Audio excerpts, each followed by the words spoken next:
actually asked him to leave because he had become too powerful. But in Genesis 24, 34 to 36, Genesis 24, verse 34 to 36, we see how Abraham also. And he said, I am Abraham's servant, and the Lord has blessed my master greatly, and he has become great. The Lord has blessed my master greatly, and he has become great. So the blessing brings greatness. The Lord has blessed my master, and he has become great. You cannot become great without the blessing. You cannot become great without the blessing. The blessing is what empowers us to succeed. The blessing is what empowers us to succeed. So, to become great, you must be a beneficiary of God's blessing. I think that's where we got to. I was going to talk about a man by name Job. So let's continue from there. Job chapter 1, verse 1 to 4, then we'll jump to verse 8 and 10 to 10, 8 to 10. Job chapter 1, verse 1 to 4. There was a man in the land of Uz. It's a fantastic name. There was a man in the land of Uz. And I've been trying to study, what is Uz? Where is Uz? Who has heard of a country by name Uzbekistan? It's not a very popular country. Uzbekistan. That's where Job actually was from. Uzbekistan. It's part of Asia, but it's not the Asia, people don't know that Israel is part of Asia. Israel, Jerusalem, all of those Arab areas around, the Middle East. It's funny. You would think that when you hear of Asia, they should look like these Chinese and Japanese and all. Well, in terms of landmass and continent, it's part of Asia. Uzbekistan. Job was a man in the land of Uz. There was a man whose name was Job, and that man was perfect and upright, and one that feared God and eschewed evil. Listen to me, friends. You can become great without meddling in evil. Our generation somehow feels that if you fear God, all these you cannot become great, or you cannot make it in this life. Like you must cut corners, you must do bad. No. The pathway to genuine greatness is to fear God like Job. You can become great. You don't have to steal. You don't have to become a hookup girl to be rich. No. You have to become an armed robber, a thief, to steal before you can become great. No. He was a man that feared God. He was perfect and upright, one that feared God, and he hated evil. He eschewed evil. So, even though we live in a crooked generation, Jesus calls this generation a perverse generation. Perverse means upside down. We live in a generation where people walk with their head and their feet are up. It's an upside down, a lopsided generation, a perverse generation. In a generation where we call black white and white black, celebrate evil and rather eschew good. You can eschew evil and still be great. You don't have to go the path of evil to become great. No. Job, he was that guy. Perfect. This is God's own description. Not a man. This is God writing about Job. He was perfect and upright. He feared God and he hated evil. Verse 2. And there were born unto him 7 sons and 3 daughters. Job had a perfect family. In fact, he had a whole family. 10. 7 sons, 3 daughters. My Lord. Verse 3. His substance also was 7,000. This is his wealth. His wealth. 7,000 sheep, 3,000 camels, 500 yoke of oxen, 500 she asses. A very great household. You know, a very great household. In fact, the fact that, number one, he had even 10 children, that's a great household. Job had a large family. But his children aside, the servants Job had in his house, it wasn't a joke. This was his substance. 7,000 sheep. Only sheep. He had 7,000. Imagine 7,000 sheep. And 3,000 camels. In Bible days, camels, they use it for transportation. Okay, they sit on it to move from one place to another. You know, like the wise men who came to Jesus, they came on camel's back. If a man had 3,000 camels, if it today, you could say maybe that is Land Cruisers. I wish that when we read Bible, we will get most of what they even call contemporary version is not contemporary. Like if you are reading contemporary Bible, things like this, you should be able to bring it into like today. Many people have not seen camels, but in Bible days there were no cars. So what will camel represent today? We should be able to, if you are writing this in contemporary version, we should be able to write the equivalence of. May that be your portion. May God bless you like that. May you become great like that. Your children shouldn't grow up and they are squatting with you in your house. Squatting with you in your house. They go to school, they can't even get a place. I remember when we were in university, one guy, oh, God has brought us far. Today is a big man. In the room we're in, he didn't have a bed, like many of us. And in the night, in the daytime, if you come, you see that way everything is bad. In the night, you come and see a lot of boys on the floor. So a friend of his came to visit him, a lady, and she was bringing a book for him. And he said, oh, the guy says I should bring this book and I should put it on his bed. And they said, so she was asking, please, where is his bed so I can put the book? They said, oh, put it on the floor. They said, no. He said I should put it on his bed. And they said, yes, put it on the floor. But that's the floor. They said, sister, that's where he sleeps. Put the book on the floor. If he says put it on his bed, that is his bed. Put it on the floor. No. Our children shouldn't have that kind of upbringing. No, that kind of life.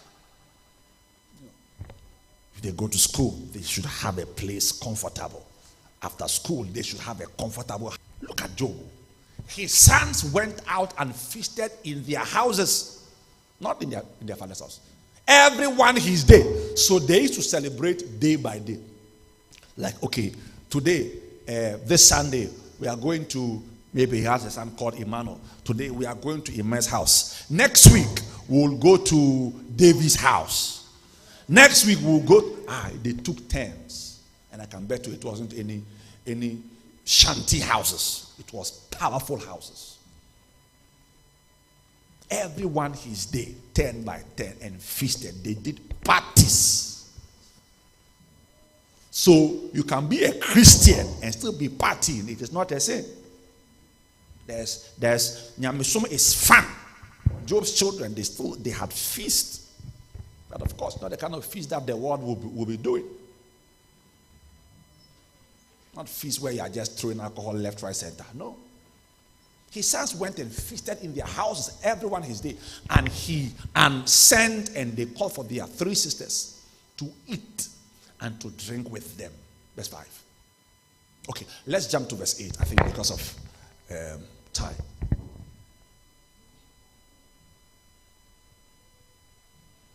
Verse 8. The Lord said unto Satan, lift your hand, everybody. Say, oh Lord, bless the works of my hands. Say, my Father, my Father, my Father, bless the works of my hands. Oh Lord, bless the works of my hands. Amen. Say, you have blessed the works of his hands. And because of that, his substance has increased in the land. Amazing. So, one of the major things that triggers greatness is the blessing of God. Proverbs 10:22. The blessing of the Lord, it maketh rich. The blessing of the Lord, it maketh rich. The blessing of the Lord, it maketh rich. And he, God, he does not add sorrow with it. Because anything that is not, see, there are many ways you can be rich. The blessing is not riches, it brings riches. But you can be rich without the blessing. However, the only thing that you are assured that you can be rich without sorrow is the blessing. There are many ways you can be rich. But when your riches, they come from the blessing of God, you are assured that nyame ninsemun shira se ema wo ye odifo a obredwuma mfebinka ho. When the blessing of God makes you rich, it doesn't add sorrow. Every other thing adds sorrow with it. Every other thing. So seek for the blessing. Seek for the blessing. Paul warns us through Timothy that about contentment, and he says those who want to be rich at all costs, he says they pierce themselves with many sorrows. They pierce themselves. But he says, but as for you, be content. Now, the only thing, in fact, 1 Timothy 6, verse 6, 1 Timothy 6. It says, but godliness with contentment is great gain, for we brought nothing into this world, and it is certain we can carry nothing out. Verse 8, having food and raiment, let us therewith be content. Verse 9, but they that addition, for the love of money, verse 10, is the root of all evil, which some coveted after. They have erred from the faith and have pierced themselves with many sorrows. Many are looking for riches and not the blessing. And if you are looking for riches and not the blessing, you will end up like this. You will do many things that Ube will say, even when you are rich, you have many sorrows and many regrets. They pierce themselves with many sorrows because they love money. Don't love money, love the blessing. Love the blessing. The blessing will bring the money. Seek for God's blessing. If you chase money, Solomon says it is like a chase after the wind. Chase God, chase the blessing. If not, you will end up, in fact, you will err from the faith. You will pierce yourself with many sorrows. Pierce yourself with many sorrows. You have a very bad, memory, very bad conscience. You have so many things that will come into mind. You regret. In your old age, you would have become a philosopher by force, a counselor by force, because you have many regrets and many sorrows. Look for the blessing. The blessing, it brings greatness. The next thing, let's move because of time. The next thing, the next pathway or the next key to greatness is humility and service. Humility and service. Everybody say humility. And say service. Again, humility and service. Lift you up. He will make you great. In other words, humble yourself in the sight of the Lord, and he shall lift you up. Please write this statement. In your pursuit of greatness, in your pursuit of greatness, as you pursue greatness, as you chase greatness, you must embrace the culture of humility. In your pursuit of greatness, you must embrace the culture of humility.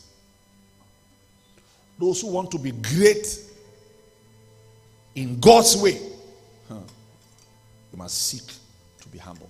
Humble yourself in the sight of the Lord.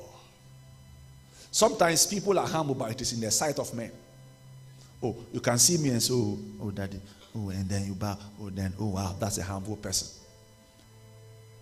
But behind me, only God knows what you do and say behind me. That's what is called those who are proud at heart. They don't show it outside, but in their heart, they are very proud. I used to know a guy, but he used to be in this church. and in fact, two people. It's interesting, this life. One lady, there's no statement she will make without please. Yes, please. Please, please, no. Please, no. Please, please, please, yes. Please, please, yes, yes. Everything, please. It's so annoying when it's even chatting you. Like every state member, please, please, please, okay. Please, please. Saying please, please is not what makes you humble. The day I got to know how dirty, at heart she was, I was shocked. Whoa. Huh. Me, I like when I see people for who you are, like the true you. I will choose someone who is obvious, is proud, than someone who is pretending to be humble. I like the person who, at least I know what to expect. Everything, oh, please, please, please, please, please. I said, hey, this one, don't judge a book by its cover. So humble yourself in the sight of the Lord, because you see, it is